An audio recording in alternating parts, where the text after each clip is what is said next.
Okay, Andrew. I've taken a photo. I've uploaded it via my mobile or via the camera lead or even via a memory card reader through the site. Now I want to talk about what I've seen on the site. How do I do that?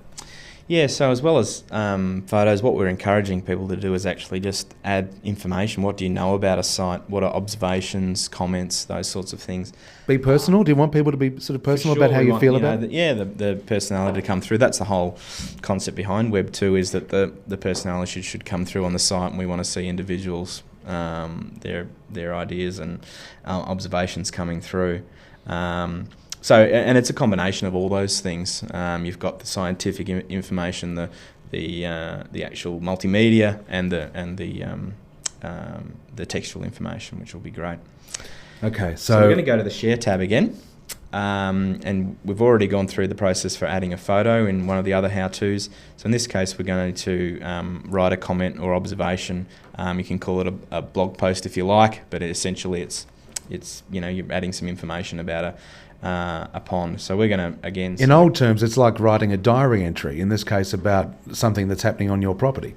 Exactly. Yeah. And, in one of our other how-tos, we'll show you how you can maybe do that on your mobile as well. Great. So I'm going to click on write a comment observation here. And again, we've made this as simple as possible to be able to just fill out the information fields. So, but we want to keep it secure too. So the name or the number of your pond is also linked to your email address. So when you register for the project, you give us the email address, and that opens up a secure door for you. Exactly. So if we know your email address and it's linked to a particular pond, then you can post and things will go up there straight away. Otherwise, they'll need to be moderated by the team at BCG. Now, I'm really chuffed because even though I don't really own a pond, you've given me an honorary pond, yes, so I can link into this just to show people how it works. All right, so you want to type in my email address? I'll let you do it. It's Micmac, M-A-C-K, it's M-I-C-K, M-A-C-K, at y7mail.com. Okay, so our post title is like the heading of our blog post or our observation, so something that tells, so I've, frog sighting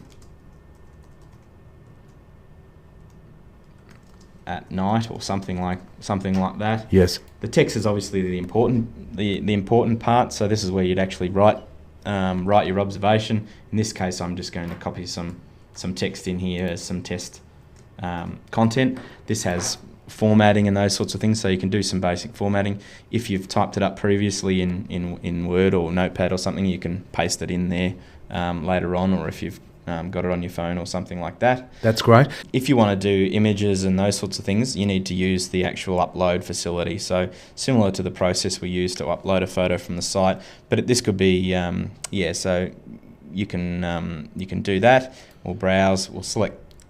Just about like we did with the one where we were loading the picture. There we go, same thing. There it is. Yeah. And in some ways, that's what we're encouraging. If people are going to put up photos from their PC at home, they might as well do the whole hog and write about it as well. Exactly. We want to know as much as we can. So now you'll see a little area down here which is called the capture test, and this is basically to prevent a lot of the spam that goes through websites these days. So you have to do your best to try and type in the letters in the image. Using upper and lower case? Yeah, try and get it as close as you can. You don't have to get it exact.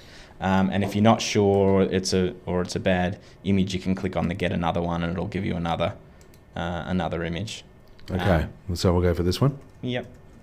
So in this case... this is simply to stop other people crowding in on your pond and doing things you don't want them to do. Yeah, there's a lot of automated spam and bots out there, yeah. And while you've done that, you've fired ahead, and the text and the photo are both being uploaded at once. Exactly. Great. So it says here, please wait a moment while your submission is processed. We'll give you some music. And here we go. Oh, here it's it is. taken It's me done. to the Wildlife Ponds blog. You can see the ponds on the right that have any information about them are categorised under the blog. And there's me by Michael M. Even though Andrew did all the work, that's okay. I'll let him do it. You can see my photo coming up there on the right hand side. And now if we quickly go back to the actual maps page and go to that pond again, select our pond down here, you'll see, as well as our photos and videos, that underneath the pond you'll see the blog postings coming up under there. So there's like a history of observations and those sorts of things coming up there. And that's what makes this project so exciting, is that you're actually sharing your personal world with other people around the globe, but also it's a reminder for yourself at a certain time of a certain day in a certain year, you saw a frog sighting at night, and that stays with your project for the rest of time. Exactly.